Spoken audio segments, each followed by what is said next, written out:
আসসালামু আলাইকুম। এইচএসসি 26 ব্যাচে যারা আছে তাদেরকে কমপ্লিটিং সেন্টেন্সের ধারাবাহিক ক্লাসে স্বাগত জানাই। আজকে আমরা কমপ্লিটিং সেন্টেন্সের খুবই গুরুত্বপূর্ণ একটি রুল নিয়ে আলোচনা করব। যেই রুলটা তোমার কন্ডিশনাল। তো আসলে আমরা জানি কন্ডিশনাল 4 প্রকার: zero conditional, first conditional, second conditional, third conditional. এখান থেকে বেশ কোশ্চেন হয়ে থাকে, তো সেটা আমরা আলোচনা করব। তো দেখো, প্রথমে আমরা প্রথমে আমরা জিরো কন্ডিশনাল নিয়ে আলোচনা করব। প্রথমে আমরা কি নিয়ে আলোচনা করব? Zero conditional. তো জিরো কন্ডিশনালের গঠন, প্রথমে ইফ তো অবশ্যই থাকবে, subject plus verb one, third person singular number হলে এস বাই এর যোগ করো। এরপরে তোমার সাবজেক্ট প্লাস ভার্ব ওয়ান, এখানেও এস বাই এর যোগ করতে পারি, প্লাস এক্সটেনশন। আর মডেল ভার্ব যদি আসে তাহলে থাকবে। যেমন আমরা কিছু উদাহরণ দিকে থাকি, যেমন if we lose morning hours of time, if we lose morning hours of time, যদি আমরা সকালে সময় হারাই, যদি আমরা ইফ মানে তো যদি, উই মানে তো আমরা, লুজ মানে তো হারানো, যদি আমরা সকালে সময় হারাই, we can never gate them back, আমরা কখনোই ফিরে পাবো না। We can never gate them back, কখনোই ফিরে পাবো না। আসলে আমি যে উদাহরণগুলো নিব সেগুলোই পরীক্ষা আসার সম্ভাবনা অনেক বেশি। দেখো 2 নম্বর উদাহরণ, if we don't work hard, যদি তুমি কঠোর পরিশ্রম না করো, if we don't work hard you can't prosper in life. তুমি এখানে অ্যান্সারটা লিখে দিবা, you can't prosper in life. পরীক্ষা আসলে এই ধরনের বাক্যই আসবে। ওকে, জিরো কন্ডিশনাল আমরা পড়ে ফেললাম। ওকে, এটার সাথে তো মিল পাচ্ছ, আশা করি বুঝতে পারছো। এখন আমরা ফার্স্ট কন্ডিশনাল নিয়ে আলোচনা করব। কি নিয়ে আলোচনা করব? First conditional. ফার্স্ট কন্ডিশনালে ফার্স্ট কন্ডিশনাল সম্ভাব্য কোনো কিছু বোঝাবে। ওকে, বাংলা অর্থ সম্ভাব্য কোনো কিছু বোঝাবে। তাহলে ইফ থাকবে, সাবজেক্ট প্লাস প্রেজেন্ট টেন্সই হবে। ওকে, এস বাই এস যোগ করতে হবে, এরপরে সাবজেক্ট প্লাস শ্যাল অথবা উইল প্লাস এক্সটেনশন, এরকম হতে পারে। যেমন আমরা কিছু উদাহরণ থেকে ফেলতে পারি, যেমন if if you come here, if you come here, যদি তুমি এখানে আসো তাহলে আমি সেখানে যাব। If you come here I will go there, আমি সেখানে যাব, হইতে পারে। ওকে, এত সহজ বাক্য আসলে কখনোই আসবে না, বাট যে ধরনের বাক্য আসবে সেটা আমি দেখবো, সেটা আমি লিখবো এখন। ওকে, যেমন ইফ ইউ মেইনটেন অনেস্টি, দেখো এটা পরীক্ষা একবার আসছিল। ইফ ইউ মেইনটেন অনেস্টি, যদি তুমি সততা মেইনটেন করতে পারো, if you maintain honesty you will, তাহলে এখানে সাবজেক্টটা ছিল ইউ, এরপরে কি শ্যাল অথবা উইল হবে, ইউ উইল, এখানে তোমার verb one plus extension, you will get respect, তুমি সম্মান পাবে সবার থেকে, রেসপেক্ট ফ্রম এভরি ওয়ান। এটা একবার পরীক্ষা আসছিল, এটা ভালো করে মনে রাখতে পারো। তারপরে এরকম আরো হতে পারে, if you cook rice, if you cook beef, যদি তুমি গরুর গোস্ত রান্না করো আমি খাবো, আই উইল ইট, শ্যাল উইলের পরে ভার্ব ওয়ান হবে।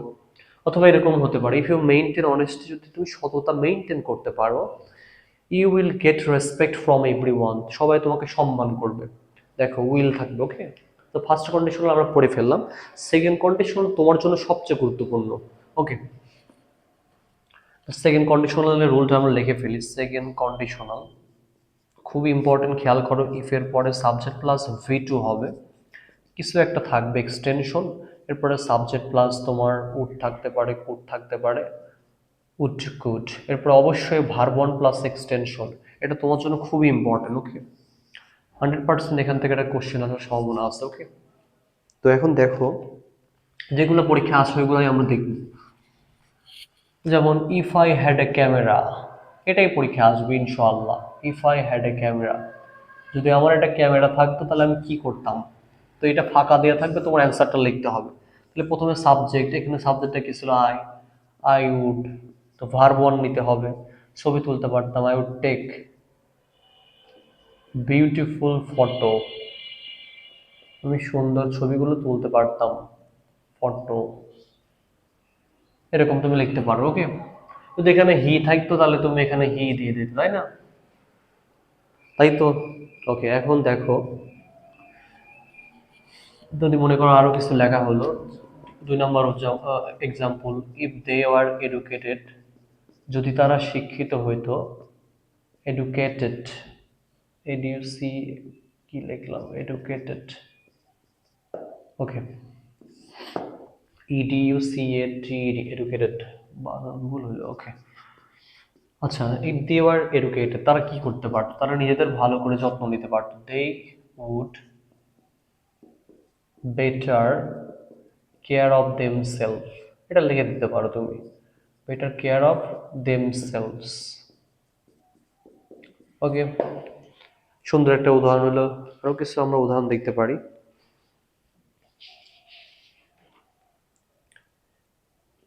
দেখো, if I had the wings of a bird, যদি আমার ডানা থাকতো, if I had if I had the wings of a bird,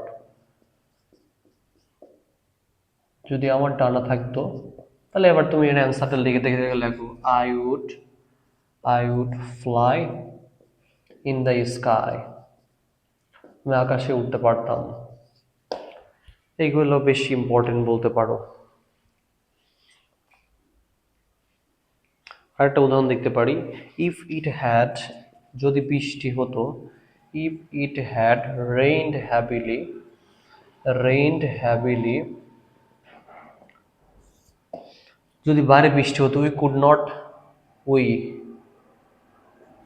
we could not, আচ্ছা, if it had rained heavily, যদি প্রচুর বৃষ্টি হতো তাহলে আমরা কি করতাম? We could not have gone out, we could not have, এটা কি হলো? এটা তো V3,